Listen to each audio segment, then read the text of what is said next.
It was Prime Minister's questions today, and let's just say, it was absolute chaos. Keir Starmer found himself in the hot seat, facing intense scrutiny and backlash for what many are calling yet another instance of dishonesty. In today's video, we're breaking down the fiery exchanges, exposing the moments where Starmer was called out and left scrambling for answers. Mr. Speaker, when Labour negotiates, our country loses. Yesterday, we heard the government offered £18 billion for Mauritius to take our territory in the Chagos Islands. This is money that belongs to our children and their children. This is an immoral surrender, so North London lawyers can boast at their dinner parties. Mr. Speaker, when Labour negotiates, we all lose. Sometimes they don't even bother. Why did the Energy Secretary withdraw government lawyers from defending the case against the eco-nutters who want to obstruct Rosebank's oil and gas fields? Mr. Speaker, let me deal with the serious issue she raises in relation to the Chagos case. This is a military base that is vital to our national security and to national security. A number of years ago, the legal certainty of that base was thrown into doubt. And let me, Mr. Speaker, let me be clear, and I'll pick my words carefully. Without legal certainty, the base cannot operate in practical terms as it should. That is bad for our national security, and it's a gift to our adversaries. Now, some within the party opposite know exactly what I'm talking about. That is why, Mr. Speaker, that is why the last government started negotiations about sovereignty and about securing the long-term use of the base. Mr. Speaker, they were right to do so. That's why the last government conducted 11 of the 13 rounds of those negotiations. And, Mr. Speaker, they were right to do so. That is why this government has completed that process, and we were right to do so. Mr. Speaker, I will set out the details when they're finalised, and it will, of course, be presented to Parliament. But if the Leader of the Opposition is properly briefed on the national security implications when she's asking these questions, which she's perfectly entitled to do, then she knows exactly what I'm talking about in terms of national security and legal certainty.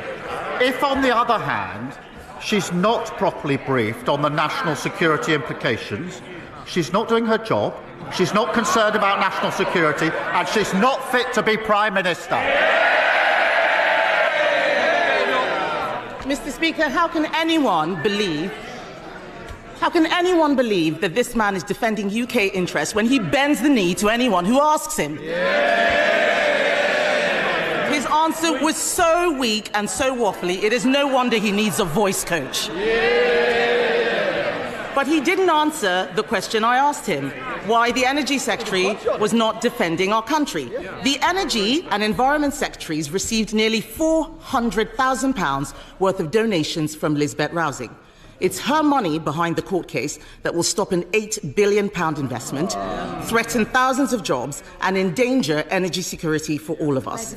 Did the Energy Secretary refuse to defend UK interests because he's funded by billionaire eco-zealots? Prime Minister. Well, Mr. Speaker, I'll come to that very issue, but I noticed she didn't say that she was briefed about the Chagos issue. This is important. Mr. Speaker, when she became Leader of the Opposition, I said to her that I would give her a briefing on any national security issue if she asked for it. That's very important to the way that we run our democracy. She has not asked for a briefing on the Chagos case. And that's because she's more interested in chasing reform than in national security. In relation to oil and gas, it will be part of our energy supply for many years to come. We've been absolutely clear about that. But we are going through a transition. It's important because that transition to renewable energy will give us lower bills, energy security, take Putin's foot off our throat, and it's good for the national interest. Get me bed up. Why are Mr. Speaker, this is a weak answer because he doesn't know what is going on. Last week, I asked about the employment bill. He didn't know what was going on. We asked about the education bill. He didn't know what was going on. Let me tell him what is going on. Maybe he can answer some questions. Shell has said a one-year delay to Rosebank will cost £350 million and the loss of 1,000 jobs. Yeah. Equinor has said a two-year delay to Jackdaw will cost £800 million. Yeah. The only benefit I can see is the £400,000 to Labour ministers. Yeah. At a time of war in Europe, threatened energy security, increased competition from the US and elsewhere, we should be getting British oil and gas out of the ground. Does the Prime Minister have the guts to take on Labour donors and his Energy Secretary and approve the licence applications when they are resubmitted? Prime Minister. Speaker, she doesn't even want to know what's going on, otherwise she'd have asked for the relevant briefing. She knows the position on Rosebank. She knows the court case that has meant that the licence has got to be reviewed. There's a process that's got to be gone through in the proper way. She understands that, but yet again she's proving all she can do is student politics and playing party politics. Mr. Speaker, I am speaking on behalf of the people of this country. When Labour negotiates, our country loses. When Labour negotiates, our country loses. He's talking about bringing growth and investment. Last week, he lost a £450 million investment from AstraZeneca that we negotiated, Mr. Speaker, and which would have delivered growth immediately. That same day, he also lost the £8 billion oil field investment that would have delivered next year. Business is abandoning the North Sea because of his decisions. What signal does he think he is sending to investors? As she knows, AstraZeneca was a commercial decision. She must understand that. But, Mr. Speaker, all she does is come here every week, carping from the sidelines, talking our country down. We've got the highest investment for 19 years.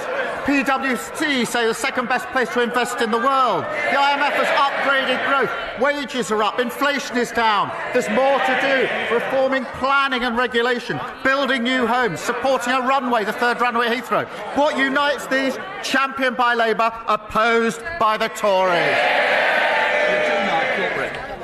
Mr. Speaker, it's so hard to believe anything he says. This is a man who needed emergency voice coaching on Christmas Eve. This government is so clueless. It is borrowing £8 billion. It is so clueless. It is borrowing £8 billion for GB Energy, a vanity project that is not great, not British, and does not produce any energy. Its own chairman, Mr. Speaker, admitted it will take 20 years to create just 1,000 jobs. Meanwhile, 200,000 jobs are at stake in our oil and gas sector right now. Does he think that 1,000 jobs in 20 years' time are worth more than the 200,000 jobs we have now? Prime Minister. Again, she clearly hasn't been briefed or doesn't want to be briefed. GB Energy, a publicly owned energy company that will drive the move to renewables. That is not about the number of jobs in HQ. It's about the thousands upon thousands of jobs they will generate to give us energy security, something we didn't have under the last government, take Putin's boot off our throat, something we didn't have under the last government. They lost control of the economy. We're getting it back. He can waffle as long as he likes, Mr. Speaker. But we know that Labour promised to bring energy bills down by £300. Instead, bills are going up. He's freezing pensioners while shoveling money to Mauritius. The Prime Minister isn't just managing decline, Mr. Speaker. He is creating decline. He has the power to grant these licenses, open these oil and gas fields, save British jobs, and bring down bills. Why does he find it so hard to do the right thing? Right. She really needs to look into how these licences are granted. Well, I appreciate that their reset seems to be having no policies apart from cutting pensions. and having no briefings on relevant issues. Let's just remind ourselves, they presided over the biggest drop in living standards on record. Mortgages went through the roof, and they left a £22 billion black hole. And we learned last weekend, Mr. Speaker, that under the last government, £35 billion was lost on benefit fraud and error. Who was at the Treasury at the time, you might ask, Mr. Speaker? The Shadow Business Secretary and the Leader of the Opposition. They want to give lectures. No thanks.